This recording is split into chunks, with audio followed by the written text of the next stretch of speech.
Good morning students. First of all, welcome to in the course of BA second year. आपको बहुत बहुत बधाई हो कि आप प्रमोट होकर BA second year में आ गए हैं। आज मैं पेपर थर्ड का फर्स्ट जो पॉइंट है, यूनिट फर्स्ट का फर्स्ट पॉइंट जो है वो स्टार्ट करने जा रही हूँ। जैसे कि आपने इस पेपर का इंट्रोडक्शन की तरह मैंने दे ही दिया था पिछले वीडियो में, तो इसी चीज़ को कंटिन्यू करते हुए मैं जो आज आपके सामने जो पेपर फर्स्ट का सबसे फर्स्ट जो पॉइंट है वो क्लियर करने जा रही हूँ। ये है शैक्षिक प्रबंधन की अवधारणा। जैसे कि आपको नाम लग ही रहा है, एजुकेशन मैनेजमेंट यानी कि शैक्षिक प्रबंधन, यानी कि शिक्षा के अंतर्गत जो प्रबंध किया जाता है ताकि हम जो शैक्षिक हमने उद्देश्यों को निर्धारण किया है या हमारे शैक्षिक उद्देश्यों के अंतर्गत जो हमारे लक्ष्य हैं उनका भली भांति प्रबंध करके हम उनको हासिल कर सकें।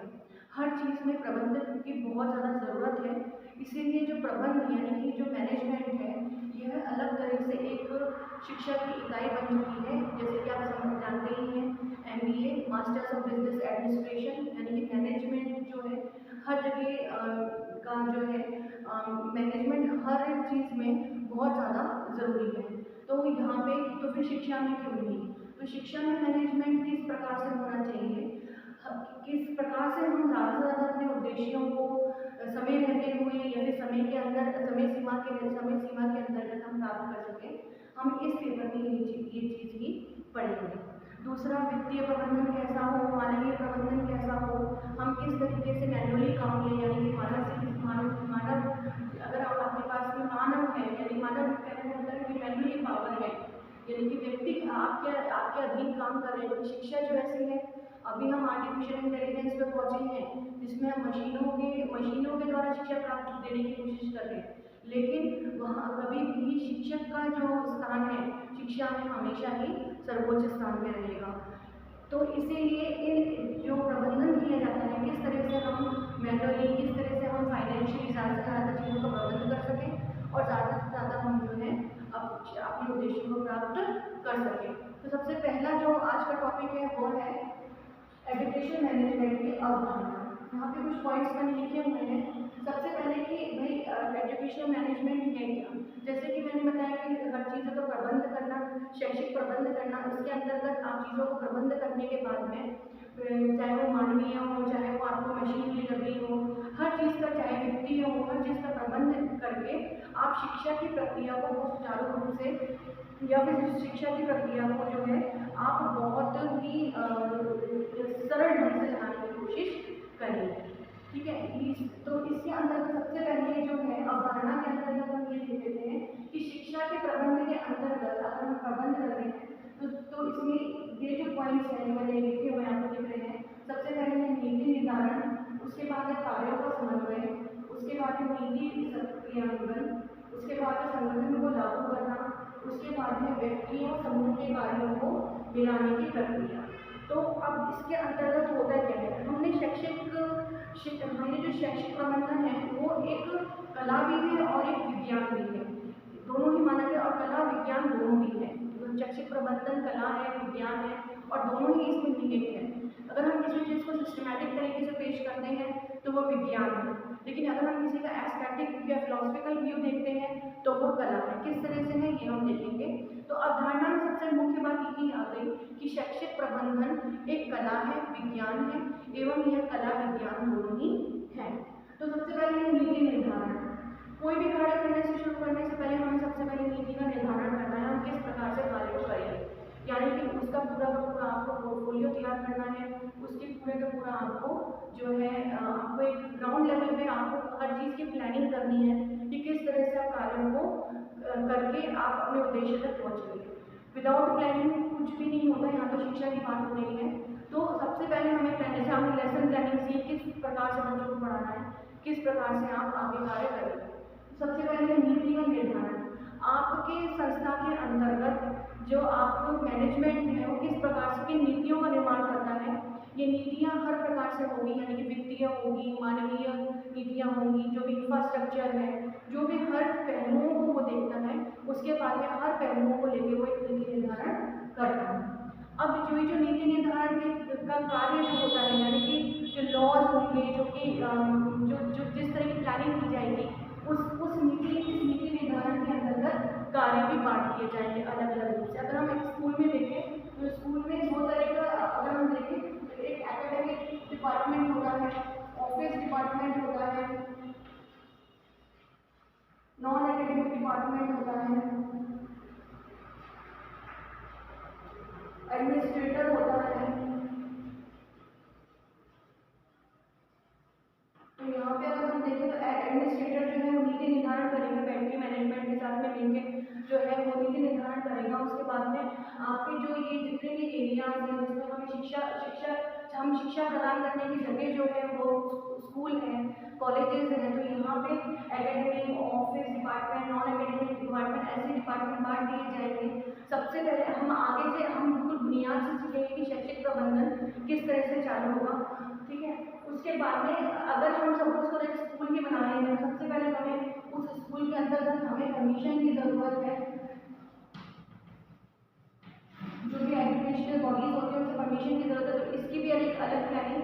तो एक पूरी तरीके से जब हम शिक्षा का प्रबंध करते हैं, भले ही वो स्कूलों का ढांचा बनाना हो, इंफ्रास्ट्रक्चर से लेके जब मैनुअली और जब हम इन उद्देश्यों पे आ जाते हैं, बच्चों इवन एडमिशन क्राइटेरिया सब कुछ फुलफिल करते हैं, तो इसके ये सब शैक्षिक प्रबंधन के अंतर्गत आता है। तो अगर हम सिंपली देखिए, सबसे पहले हम नीति निर्धारण करेंगे, इसके अंतर्गत बहुत सी चीज़ें आएंगी।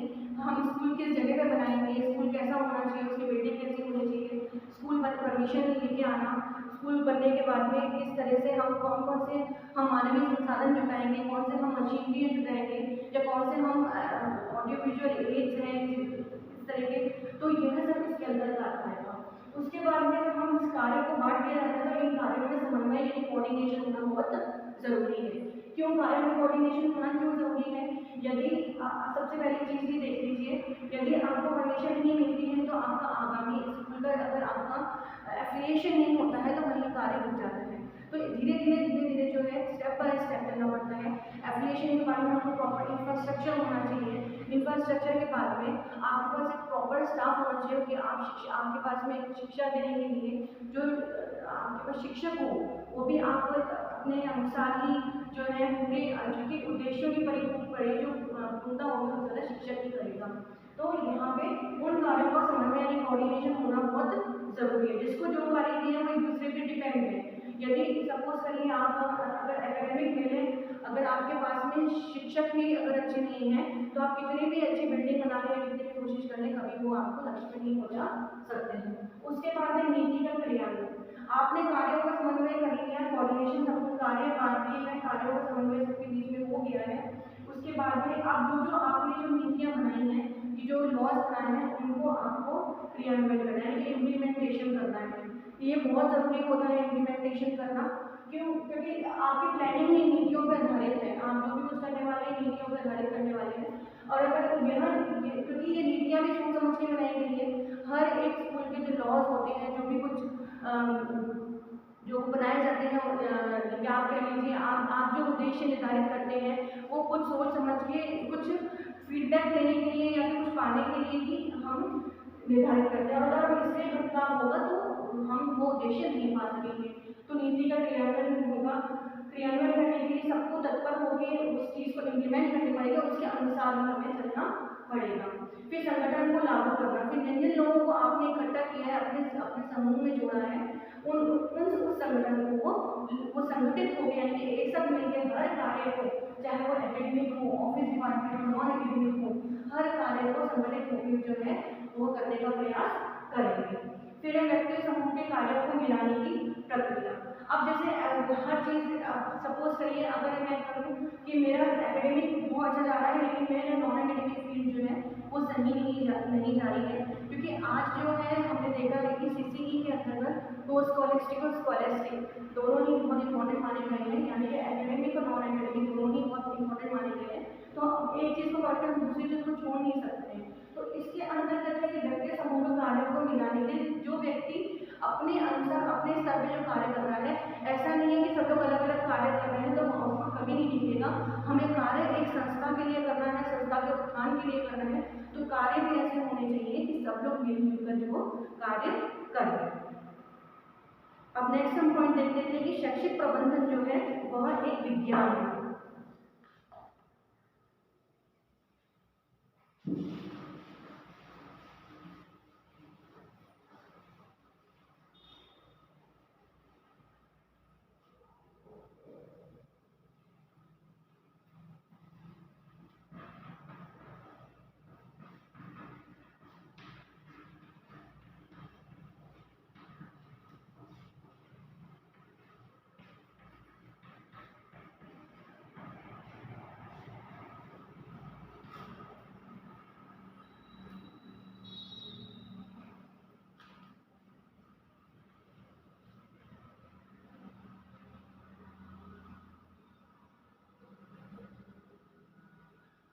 शैक्षिक प्रबंधन के अंतर्गत एक विज्ञान क्यों माना गया है शैक्षिक प्रबंधन को?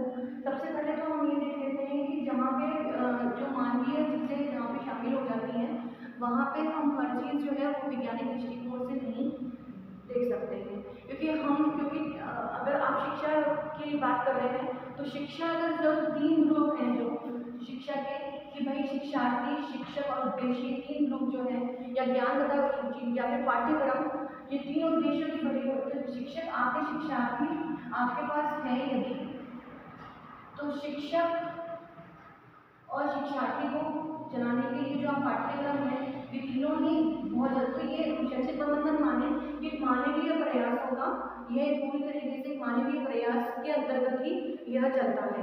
क्यों? शिक्षा जो है, शिक्षा जो है वो पूर्ण रूप से जो है शिक्षक पर निर्भर है, लेकिन शिक्षक का जो स्थान है अभी इतना प्रमुख नहीं है जितना कि शिक्षार्थी का स्थान है। शिक्षक जो है शिक्षार्थी को मद्देनजर रखते हुए ही उसका पाठ्यक्रम निर्माण भी होगा तथा ज़्यादा से ज़्यादा शिक्षा देने की ज़्यादा से ज़्यादा उसके हित में कार्य करेगा। तो एक मानवीय जो है संगठन है, तो मानवीय संगठन को हम वैज्ञानिक रूप से नहीं तोड़ सकते हैं, लेकिन मानवीय संगठन के अंतर्गत, प्रबंधन के अंतर्गत कोई भी समस्याएं यदि आती हैं और उन समस्याओं को हल करने के लिए यदि हम किसी उपागम,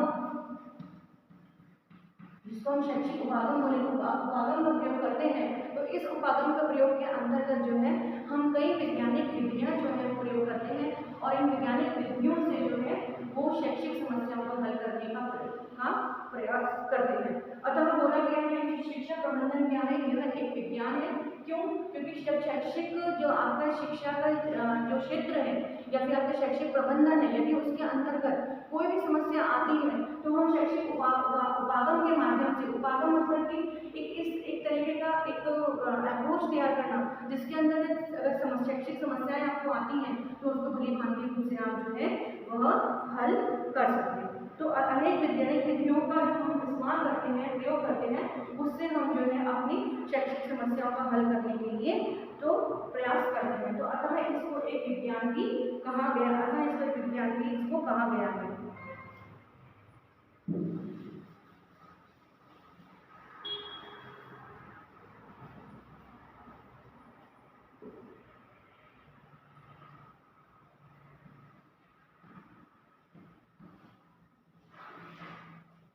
नेक्स्ट है शैक्षिक प्रबंधन जो है वह एक कला भी है। तो शैक्षिक प्रबंधन में एक सिद्धांत जो भी आवश्यक है वह यह आवश्यक है कि शैक्षिक प्रबंधन जो है एक कला भी है। कला मतलब कि कोई भी यहाँ पे किसी भी व्यक्ति का विवेक, किसी भी व्यक्ति का सिद्धांत, किसी भी व्यक्ति का सोचने समझने का तरीका, ये सब सम्मिलित हो जाते हैं। तो अतः यहाँ पे हम निष्कर्ष जो है वो विवेकपूर्ण से, उद्देश्यपूर्ण से निष्कर्ष निकालने की कोशिश करते हैं।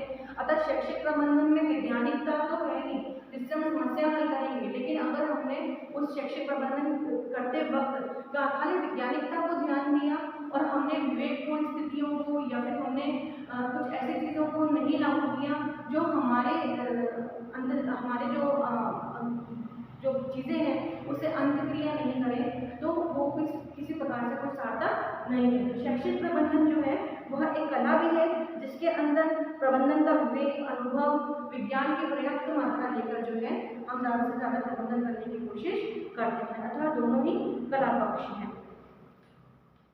तो हमने इसमें देखा कि शैक्षिक प्रबंधन विज्ञान एवं कला दोनों ही है। शैक्षिक प्रबंधन विज्ञान एवं कला दोनों ही है। जब हमारी समस्याएं हम सामने आती है शैक्षिक प्रबंधन में, या हमें कोई भी चीज़ इंट्रोड्यूस करनी होती है, तो हम वैज्ञानिक दृष्टिकोण का सहारा लेते हैं, उसको पूरी तरीके से उस अप्रोच को देखते हैं किस तरह से हमारी समस्याओं का हल करें, ज़्यादा किस तरह से जो सफलता प्राप्त कर सके। लेकिन उसके साथ साथ में हमें हर तर्क वितर्क कला, हमें हमेशा विवेकपूर्ण उद्देश्य, ये सब चीज़ों को भी देखकर ही हमें वैज्ञानिक विधियों का इम्प्लीमेंटेशन करना चाहिए। तो आज का ये हमारा टॉपिक जो है वो खत्म हुआ, जो कि है शैक्षिक प्रबंधन की अवधारणा। तो प्रबंधन की अवधारणा में हम ये बोल सकते हैं कि शैक्षिक प्रबंधन जो है वो एक कला है, शैक्षिक प्रबंधन एक विज्ञान है। यह कला और विज्ञान दोनों ही